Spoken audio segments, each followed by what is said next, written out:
Bonjour, je m'appelle Marine, je suis en quatrième année. Je suis à l'école Saint-Odore de Jersey. J'aime la danse, la mode et le basket, mais par-dessus tout connaître et tout savoir. C'est pour ça que je suis ici aujourd'hui. Et toi, Marie-Paul, peux-tu me parler un peu de toi? Oui, moi, je suis une fermière du cercle de fermières Chaussée. Depuis 2 ans que je suis ici. Avant, j'étais dans un autre cercle, à Varennes. Ça fait une vingtaine d'années que je suis fermière. Et puis, je ne demeure pas à Chertsey, mais le cercle qui est ici à Chertsey, il n'y en avait pas à Saint-Donat. Je demeure à Saint-Donat, mais je voulais rencontrer des femmes, sortir d'un peu de l'isolement, parce que quand je suis arrivée à Chertsey, pas à Chertsey, mais à Saint-Donat, c'était la pandémie.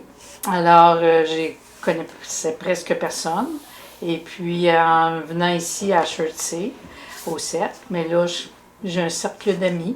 Alors, je trouve ça intéressant de venir ici. Puis de te rencontrer aussi. C'est quoi des fermières? Les fermières, c'est des dames qui se réunissent là, justement pour briser l'isolement. Absolument, ici à Chertsey, les fermières sont surtout des femmes qui sont retraitées et qui veulent faire de l'artisanat, qui veulent apprendre à faire plein de choses et qui veulent continuer aussi la tradition que nos mères et nos grands-mères, nos arrière-grands-mères ont fait ici au Québec pour transmettre là, comment tisser, comment tricoter, comment coudre et puis transmettre ça pour la continuité. C'est tout un patrimoine qu'on a ici, là, les fermières. Ok, merci. Les grand-mères sont fermières. Est-ce qu'il faut être vieille pour faire partie d'un cercle de fermières? Non, il faut être une femme ou une fille. Ça peut être une adolescente, une préadolescente. Il faut être juste des femmes. Parce que le cercle de fermières a été créé en 1912 au Québec par deux messieurs du gouvernement qui voulaient faire sortir les fermières, les femmes qui vivaient sur des fermes. Ils voulaient les faire sortir de leur isolement, puis qu'elles puissent échanger entre elles. Et le mouvement est venu comme ça s'est appelé les cercles de fermières du Québec. Et puis, au fil des années, c'est les fermières elles-mêmes qui ont pris le contrôle du cercle. Maintenant, c'est juste des femmes. Il n'y a plus d'hommes qui s'occupent de la gestion de ça.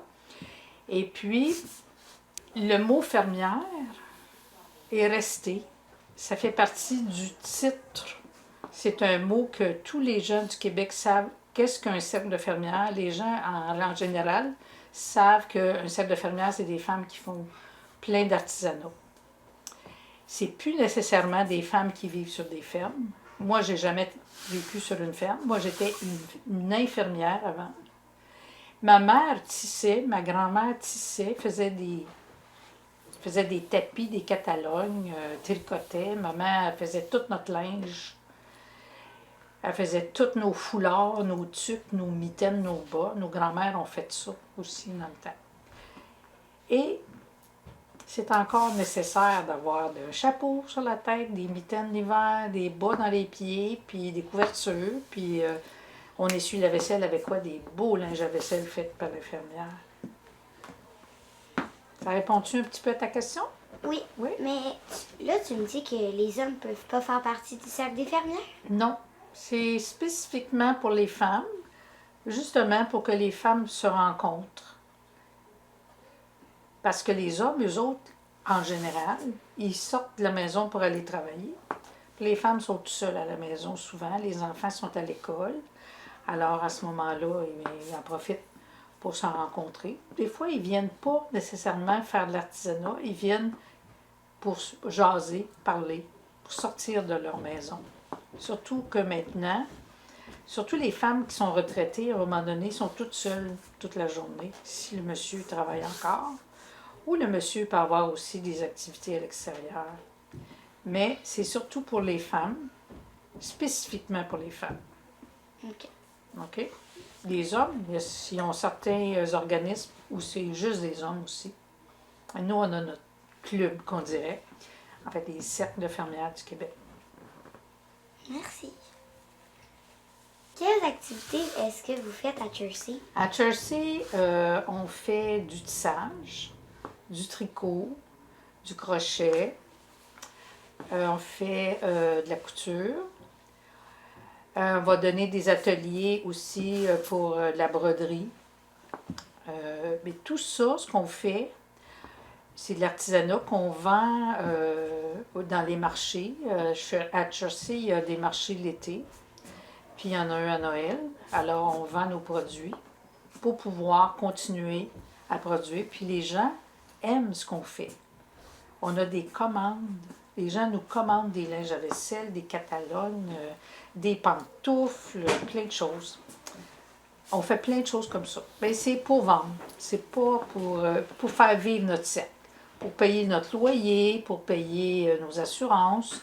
Alors, pour pouvoir vivre, là, que le cercle vive, là, on produit des choses puis on les vend. Est-ce que c'est tout le temps toutes les mêmes activités dans toutes les villes? Partout où il y a des cercles de fermières, les fermières font ces activités-là. Il y en a qui vont... il y a des cercles qui vont avoir des cours de couture. Il y a d'autres cercles qui vont donner des cours de couture aux enfants, des cours de tricot. Il y a des enfants qui vont prendre des cours. Tu vas avoir des cours de cuisine aussi. Ici, on n'a pas de cours de cuisine. On est dans un petit local. On est présentement dans le local de Jersey. Et on est restreint un peu dans notre espace. Mais on fait ce qu'on peut ici là, avec les moyens qu'on a. Mais il y a d'autres cercles qui vont faire des campagnes de financement ils vont ramasser des sous pour des organismes à but non lucratif, là, comme au lot. Il y en a qui vont ramasser pour le Mira et ces choses-là. Mais ici, à Jersey, nous, on ramasse des sous pour un organisme qui s'appelle Partage. Puis Partage, c'est un organisme qui va absolument, on va essayer d'habiller 2 à 3 membres d'une même famille des enfants, des familles pauvres. Alors, cette année, en fait, en 2023, on a habillé 2 frères. L'année d'avant, je pense que c'était 3 enfants de la même famille. Ça dépend de ce qu'on vend, puis combien est-ce qu'on ramasse dessous. Donc ça, c'est un catalogue? Ça, non, ça c'est le métier, ça c'est un grand métier à tisser qu'on appelle le 100 pouces. Là-dessus, on tisse des catalogues. Là, présentement, il n'y a rien de monté. On est en train, tranquillement, de monter les fils dessus. Alors, quand ça va tout être monté, les fils, on va les passer à travers toutes ces aiguilles-là. Et après ça, on va commencer à tisser. Tantôt, tu pourras peut-être parler avec une personne qui tisse puis qui va t'expliquer encore plus en détail qu'est-ce que c'est que le tissage. Mais on ne fait pas juste tisser là, ici. Là. Hein? Mais c'est quelque chose qui peut être intéressant, c'est quelque chose qui est créatif aussi. Les gens qui vont tisser, ils vont prendre un modèle puis ils vont créer quelque chose selon les couleurs qu'ils veulent et tout ça. Tu sais? C'est la même chose pour les tricots. Est-ce que c'est tout le temps le même modèle, la même couleur? Non, non. Ici, là, l'année passée, on a tissé je ne sais pas combien de catalogues, puis il n'y en a pas 2 pareils. Il n'y en a pas 2 pareils, puis ils n'ont pas les mêmes couleurs.